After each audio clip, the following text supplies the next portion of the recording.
नमस्कार, मैं हूं अम्बरीश कुमार।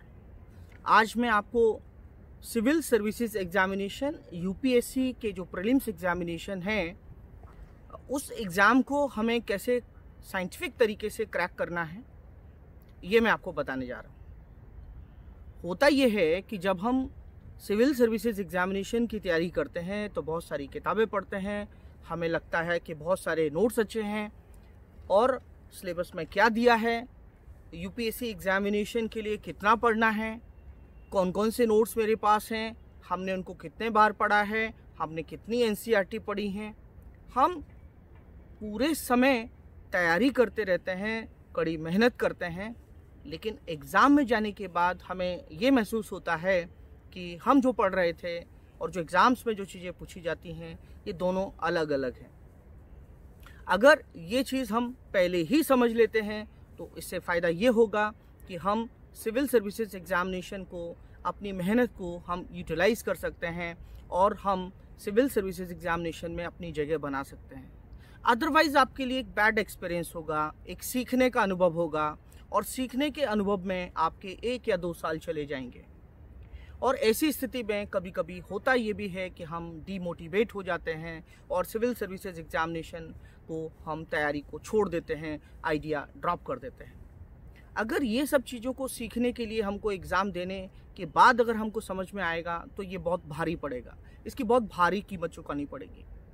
तो अच्छा ये हो कि हम उन चीज़ों को पहले ही समझ लें और हम अपनी तैयारी को एक राइट डायरेक्शन में और एक सही तरीके से करें। जैसे कि आपको पता होगा कि प्रीलिम्स एग्जामिनेशन में 100 क्वेश्चंस पूछे जाते हैं, पढ़ने को बहुत कुछ होता है, पॉलिटी है, हिस्ट्री है, कल्चर है, ज्योग्राफी है, इन्वायरमेंट है, करंट अफेयर्स है, कैसे ऑर्गेनाइज किया जाए।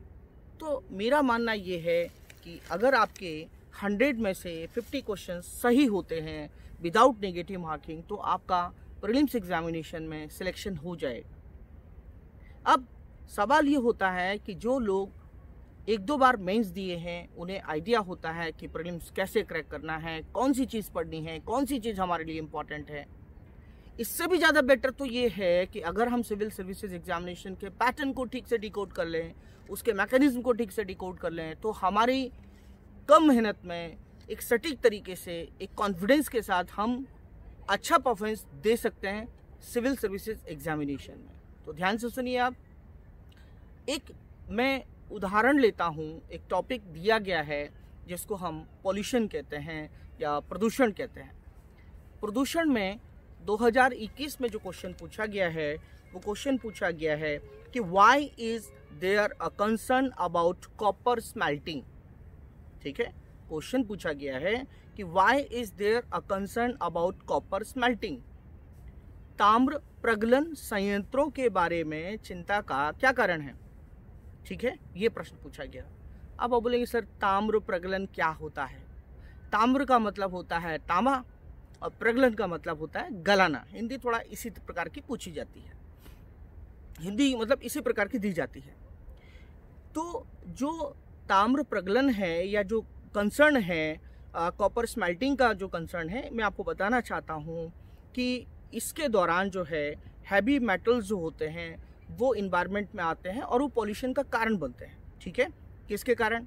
ये जो है कॉपर स्मेल्टिंग के कारण। ठीक है, मैं आपको बता देना चाहता हूँ कि कॉपर स्मेल्टिंग के कारण जो है ये पॉल्यूटेंट्स जो हैं ये आते हैं इन्वायरमेंट में। दूसरी इंपॉर्टेंट बात ये है कि इससे जो पॉल्यूटेंट्स निकलता है जो वो है सल्फर डाइऑक्साइड। ठीक है, सल्फर डाइऑक्साइड। इस प्रकार का क्वेश्चन प्रीलिम्स में पूछा गया है कि इससे क्या क्या चीज़ें निकलती हैं। देखिए कि अप्लाइड क्वेश्चन है, ये करंट अफेयर्स बेस्ड क्वेश्चन है। अगर हमें चीज़ें ठीक से पता चल जाएं कि पॉल्यूशन में क्या पूछा जाता है, पॉल्यूशन में कौन सी चीज़ें आती हैं, तो हमारे लिए वो चीज़ें आसान हो जाएंगी। हम उसी डायरेक्शन में पढ़ेंगे और हमें पता चलेगा कि जब हम एग्जाम में जाएंगे तो हमको पता चलेगा कि ये क्वेश्चन जो है उसी पैटर्न पर पूछा है जिस पैटर्न पर हम पढ़ के आए हैं। तो अब ये क्वेश्चन क्यों पूछा गया है कॉपर स्मेल्टिंग का, तो मैं आपको बता देना चाहता हूँ कि जो वेदांता जो कॉपर स्मेल्टिंग जो प्लांट है तमिलनाडु में वो चर्चा में था और वो चर्चा में होने के कारण उन्होंने इस टॉपिक को पॉल्यूशन से रिलेट करके कि भाई उससे क्या क्या पॉल्यूटेंट्स निकलते हैं, कौन से हैवी मेटल्स निकलते हैं, इस प्रकार से जो है प्रश्न बना लिया। तो आपको समझ में आया होगा 2021 का जो प्रश्न है ये। दूसरा प्रश्न क्या पूछा गया? दूसरा प्रश्न जो है, एक फुरेंस जो ऑयल है, जो कि ऑयल रिफाइनरी से निकलता है, ये प्रोडक्ट होता है, राइट। और ये प्रोडक्ट जो निकलता है ये ऑयल रिफाइनरी से निकलता है, और आपको पता है कि इससे जो है पावर जनरेट की जाती है, राइट। ये उसका प्रोडक्ट है। तो इससे क्या इमिशन होता है, राइट? तो इससे जो है सल्फर का इमिशन होता है। तो देखिए, क्वेश्चन जो उन्होंने पूछा है, ये क्वेश्चन इन्होंने क्यों पूछा है इससे रिलेटेड? इसलिए पूछा है क्योंकि जो नेशनल ग्रीन ट्रिब्यूनल है, जो उसका एस्टैब्लिशमेंट 2010 में किया है, और नेशनल ग्रीन ट्रिब्यूनल जो है एनवायरमेंटल केसेस जो होता है उसका हियरिंग करता है। तो ये चूँकि चर्चा में था, ये न्यूज़ में था, यहाँ पे एक जो है प्ली जो है लाई गई थी, जिसकी हियरिंग हो रही थी, और ये जो huge emission of carbon sulphur dioxide का हो रहा था, जिस पे एनजीटी सुनवाई कर रही थी। तो इसलिए जो प्रश्न जो है ये पूछा गया। क्या आपको समझ में आया? तीसरी बात है, 2020 में क्वेश्चन पूछा गया था कि सोर्सेज ऑफ बेंजीन पॉल्यूशन क्या है। सोर्सेज ऑफ बेंजीन पॉल्यूशन के बारे में क्वेश्चन पूछा गया। उसके बाद 2020 में ही क्वेश्चन पूछा गया कि जो कोल एश जो है, उसमें क्या क्या चीज़ें जो हैं, कौन कौन सी चीज़ें उससे निकलती हैं, राइट? कौन कौन से पॉल्यूटेंट्स निकलते हैं। उसी प्रकार से क्वेश्चन पूछा गया कि जो कोल फायर्ड पावर प्लांट्स हैं, उनसे कौन कौन से जो है पॉल्यूटेंट्स निकलते हैं। देखिए, आप समझिए इस बात को, ठीक है। मतलब विद्युत, जो कोयला संचालित जो विद्युत संयंत्र होते हैं, राइट, काफ़ी चर्चा में थे बीच में, आपको पता होगा, राइट। पॉल्यूशन के कारण हमने काफ़ी ये पावर प्लांट, ये वाले जो कोल वाले हैं, ये बंद किए हैं, और चर्चा में है। इसलिए पूछा कि इनसे क्या इमिशन होता है। देखिए आप यूपीएससी एग्जामिनेशन में तीसरा क्वेश्चन उन्होंने पूछा है कि देखिए, जब एक बार आपको मालूम होगा कि हरियाणा, पंजाब, इधर जो है दिल्ली, यहाँ पे जो स्टबल बर्निंग जो होता है, फसल जो जलाई जाती है, पराली जो जलाई जाती है, जिससे जो पॉल्यूटेंट्स निकलते हैं, तो देखिए उससे कोरिलेट करके उन्होंने जो है प्रश्न प्रीलिम्स में पूछा है 2019 में, कि जो कह सकते हैं जो क्रॉप होता है, जो बायोमास होता है, राइट, उसके जो अवशेष होते हैं, उनको हम जब जलाते हैं तो उनसे कौन कौन से पॉल्यूटेंट्स निकलते हैं। देखिए, इस प्रकार का प्रश्न पूछा गया। तो ये भी क्यों पूछा गया? क्योंकि पराली की जो न्यूज़ थी वो चर्चा में थी, और इसी के जलाने से क्या पॉल्यूटेंट्स निकलते हैं, ऐसा प्रश्न पूछा है। तो मुझे लगता है कि चीज़ों को समझने की ज़रूरत है कि पॉल्यूशन में किस प्रकार के प्रश्न पूछे जाते हैं, ठीक है। और मैं आपको बताना चाहता हूं कि 2018 में एक प्रश्न पूछा गया है कि जो सैंड माइनिंग होता है, सैंड माइनिंग से क्वेश्चन पूछा है कि उसके इम्पैक्ट क्या होते हैं।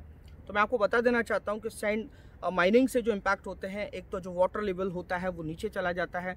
दूसरी बात होती है, जो ग्राउंड वाटर में जो पॉल्यूशन है वो काफ़ी हो जाता है, ग्राउंड वाटर जो है पॉल्यूटेड हो जाता है।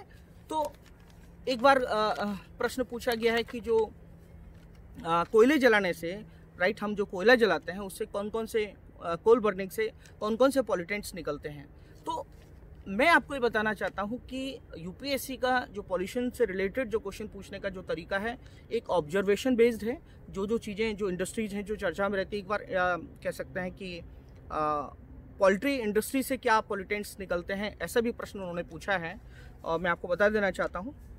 तो ज़रूरत ये है कि हम, जैसे स्टील इंडस्ट्री है, जितने भी इंडस्ट्रीज हैं, या जो चीज़ें चर्चा में रहती हैं, पॉल्यूटेंट्स कहाँ कहाँ से कौन कौन से निकलते हैं, इस प्रकार के प्रश्नों को अगर हम ठीक से समझ जाएं और उन पर हम काम करें, तो पॉल्यूशन से रिलेटेड जो क्वेश्चन 2 बनते हैं उनको हम कर सकते हैं, ऐसा मेरा मानना है। और आप प्रीलिम्स में अच्छा परफॉर्मेंस दे सकते हैं, क्योंकि आपको पता है कि आप क्या पढ़ के गए हैं और क्या पूछा जाता है।